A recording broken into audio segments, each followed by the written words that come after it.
Hello friends, time pass नहीं के YouTube channel में आप लोग का स्वागत है। तो चलिए देखते हैं आज हम लोग सामान्य हिंदी का चैप्टर नंबर 12। इससे पहले मैंने चैप्टर 1 से लेके 11 तक के सबसे सिलेक्टेड और सबसे महत्वपूर्ण टॉपिक को पढ़ा चुका हूँ। अगर उन्हें देखे हैं तो जाइए मेरे चैनल की प्लेलिस्ट को चेक कीजिए। मेरे चैनल की प्लेलिस्ट का नाम है संपूर्ण सामान्य हिंदी के नाम से प्लेलिस्ट मिलेगा आपको। वहाँ जाके आप संपूर्ण वीडियो को देख लीजिए, जो कि 1 से लेके चैप्टर 11 तक मैं अभी तक पढ़ा चुका हूँ। आगे में मैं भी आप लोगों को रोज़ ऐसे ही पढ़ाते रहूँगा। और यकीन मानिए कि अगर ये सारे वीडियो आपने देख लिया, जितना मैंने डाल चुका हूँ या फिर आगे मैं बनाऊंगा, वो सब देख लीजिएगा, तो यकीन मानिए कि आपका हिंदी में बहुत ही बेहतरीन पकड़ हो जाएगा। और आप सबसे पहले हिंदी का पेपर सबसे पहले बना कर आइएगा, इसकी मैं गारंटी ले सकता हूँ। इसीलिए आप मेरे चैनल को सब्सक्राइब कर लीजिए और संपूर्ण हिंदी को शुरू से लेकर अंत तक पढ़ने के लिए हमसे जुड़ जाइए। यकीन मानिए कि मैं आपको इस चैनल के माध्यम से संपूर्ण हिंदी पढ़ाऊंगा। इसके बाद आपको दोबारा कहीं पर कोई वीडियो देखने की आवश्यकता नहीं है।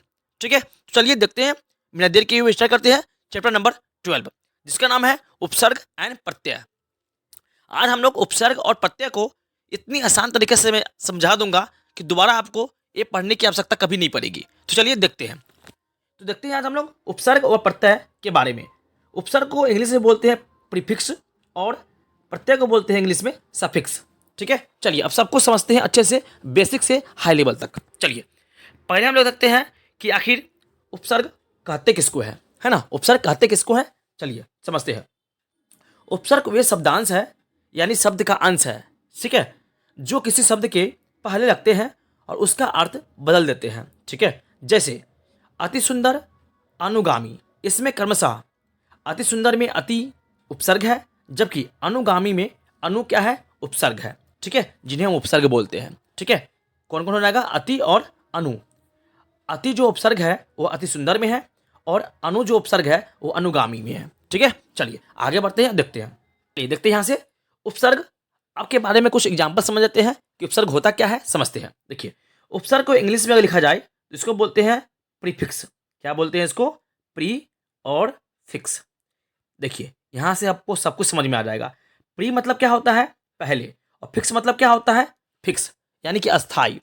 ठीक है, देखिए तो कोई भी शब्द के पहले जो शब्द आके जुड़ जाएगा वही होगा क्या, उसका उपसर्ग होगा। जैसे समझिए, जैसे एक वर्ड है सत्य, सत्य के पहले अ जुड़ गया तो क्या बन गया, असत्य बन गया। तो हम कह सकते हैं असत्य में जो अ है वो उपसर्ग है। ठीक है, चलिए आगे। जैसे फल में के आगे अगर सौ जुड़ जाएगा तो क्या हो जाएगा, सफल हो जाएगा। जैसे मर के आगे अगर और जुड़ जाएगा तो क्या हो जाएगा, अमर हो जाएगा। ठीक है, तो देखिए यहाँ अ स अ ये सब क्या है, उपसर्ग है। ठीक है, इस शब्द के लिए एक और देख लेते हैं। जैसे पुत्र है तो पुत्र के आगे क्या लगा है, कु लगा है, तो क्या हो जाएगा, कुपुत्र। ठीक है, पुत्र के आगे क्या लग गया, कु लग गया, तो कु क्या हो जाएगा, उपसर्ग हो जाएगा। बस आपको याद रखना है कि उपसर्ग किसी भी शब्द के पहले लगता है और प्रत्यय शब्द के अंत में लगता है। अभी मैं बताऊंगा प्रत्यय के बारे में भी। ठीक है, आपको याद रखना है, प्रीफिक्स से याद रखना है। प्री मतलब पहले और फिक्स मतलब अस्थाई। ठीक है, जो शब्द अस्थाई है उससे पहले कोई अगर शब्द लग जाएगा आके जाकर तो उसको बोलते हैं हम, क्या बोलते हैं, इसको उपसर्ग बोलते हैं। चलिए आगे बढ़ते हैं। अब देखते हैं आगे, कुछ इंपॉर्टेंट बात समझिए, है ना, फिर देखते हैं आगे, फिर हम देखेंगे प्रत्यय के बारे में। ठीक है, चलिए तो देखते हैं यहाँ पे। पहले देखते हैं हिंदी में उपसर्ग की संख्या कितनी होती है। तो हिंदी में उपसर्ग की कुल संख्या कितनी होती है, 10 होती है, याद रखिएगा। संस्कृत में उपसर्ग की कुल संख्या कितनी होती है, तो 22 होती है संस्कृत में, है ना। संस्कृत में कुल 22 उपसर्ग होते हैं। आगे उर्दू में उपसर्ग कितनी होती है, तो उर्दू में उपसर्ग होते हैं 19, यानी कि 19 होते हैं। ठीक है, तो ये भी एग्जाम में पूछा गया था, इसीलिए मैंने आपको बता दिया। ठीक है, चलिए इसको याद रखिएगा किस भाषा में कितने उपसर्ग होते हैं। चलिए अब देखते हैं प्रत्यय के बारे में। प्रत्यय होता क्या है, किसे कहते हैं, चलिए इसको पहचानेंगे कैसे, चलिए देखते हैं। प्रत्यय किसे कहते हैं, बस समझते हैं, इसका परिभाषा समझते हैं। जो शब्दांश किसी शब्द के पीछे जुड़कर नया शब्द बनाता है, याद रखिएगा, शब्द के पीछे, आगे आना पीछे, चलिए, और मूल शब्द के अर्थ में परिवर्तन कर देता है, उसे प्रत्यय बोलते हैं। ठीक है, यानी कि प्रत्यय कह सकते हैं किसी भी शब्द के पीछे लगता है। ठीक है, किसी भी शब्द के पीछे लगता है। चलिए आगे देखते हैं, इसके एग्जाम्पल समझ में अच्छा आता है। चलिए चलिए समझते हैं आप ट्रिक के माध्यम से। जैसे उपसर्ग में है तो अग्रभाग में लगेगा उपसर्ग। ठीक है, उपसर्ग कहाँ होता है, किसी शब्द के अग्रभाग में लगता है, जबकि प्रत्यय जो होता है वो किसी शब्द के पश्च भाग यानी कि पिछला भाग में लगता है, यानी कि अंतिम भाग में लगता है। ठीक है, ये भी याद रखिएगा।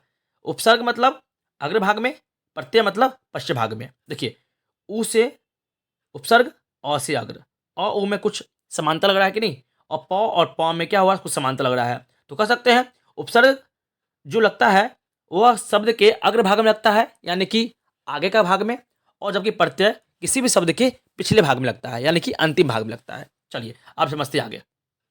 देखिए, यही यहाँ लिखा हुआ है, उपसर्ग शब्द के पहले लगता है जबकि प्रत्यय शब्द के बाद में लगता है। ठीक है, चलिए आगे बढ़ते हैं और देखते हैं। हाँ, यहाँ दिया हुआ है स्पष्ट, यहाँ देखिए। चलिए इसका एग्जाम्पल समझते हैं, तो समझा दिए। देखिए इसका एग्जाम्पल समझते हैं।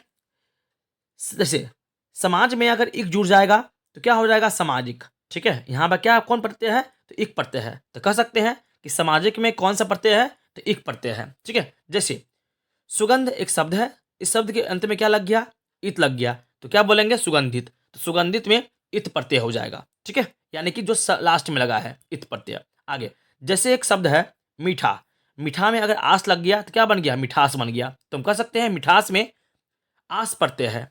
क्या प्रत्यय है, आस प्रत्यय है। ठीक है, हमेशा प्रत्यय शब्द के अंत में लगता है। ठीक है, याद रखिएगा ये भी। जैसे लोहा में आर लग गया तो क्या बन गया, लोहार बन गया। जैसे नाटक शब्द है, नाटक शब्द के अंदर में क्या लग गया, कार लग गया, तो क्या बन गया, नाटककार बन गया। तो हम कह सकते हैं कि नाटककार में जो कार है वो मेरा क्या है, प्रत्यय है। ठीक है, आई होप आपको ये समझ में आ गया होगा अच्छे से। चलिए आगे बढ़ते हैं और देखते हैं आगे। प्रत्यय के कुछ प्रकार होते हैं, उसको समझते हैं। ठीक है, चलिए देखिए, प्रत्यय के दो प्रकार होते हैं। प्रत्यय के कितने प्रकार होते हैं, तो दो प्रकार होते हैं। एक कृत प्रत्यय होते हैं जिसको कृदंत प्रत्यय भी बोलते हैं, है ना। कृत प्रत्यय को ही कृदंत प्रत्यय भी बोलते हैं। ठीक है, कहीं कहीं आपको कृत मिलेगा, कहीं कहीं आपको कृदंत मिलेगा, तो आप दोनों एक ही है। ठीक है, आप कंफ्यूज मत होइएगा कि अलग अलग है, ये दोनों का मान एक ही है। ठीक है, दोनों एक ही को बोलते हैं। आगे उसके बाद है तद्धित प्रत्यय। कौन सा प्रत्यय है, तद्धित प्रत्यय है। ठीक है, चलिए आगे बढ़ते देखते हैं। और देखते हैं कृत प्रत्यय और तद्धित प्रत्यय में कहाँ कहाँ लगता है, समझते हैं। चलिए, तो कृत प्रत्यय यानी कृदंत प्रत्यय, यह क्रिया के अनुरूप लगता है ना। ये कौन लगता है, तो क्रिया के अनुरूप लगता है। कौन सा प्रत्यय, कृत प्रत्यय बोले या फिर कृदंत प्रत्यय बोले, यह क्रिया के अनुरूप लगता है। ठीक है, यानी क्रिया के अनुसार लगता है। आगे तद्धित प्रत्यय, यह संज्ञा सर्वनाम विशेषण के अनुरूप लगता है। जो तद्धित प्रत्यय है वह संज्ञा सर्वनाम और विशेषण के अनुरूप लगता है। ठीक है, यानी कि उसके अनुसार लगता है। ठीक है, जहां इसकी जरूरत पड़ती है वैसे लगता है। तो चलिए यहाँ पे आपका उपसर्ग और प्रत्यय का क्लास समाप्त हुआ। यकीन मानिए कि आपका जो एग्जाम में क्वेश्चन आएगा यहाँ से ही आएगा। ठीक है, संपूर्ण समान हिंदी को शुरू से लेकर अंत तक पढ़ने के लिए आप हमसे जुड़ जाइए और मेरे चैनल को सब्सक्राइब कर लीजिए। तब तक के लिए थैंक यू। जय हिंद, वंदे मातरम।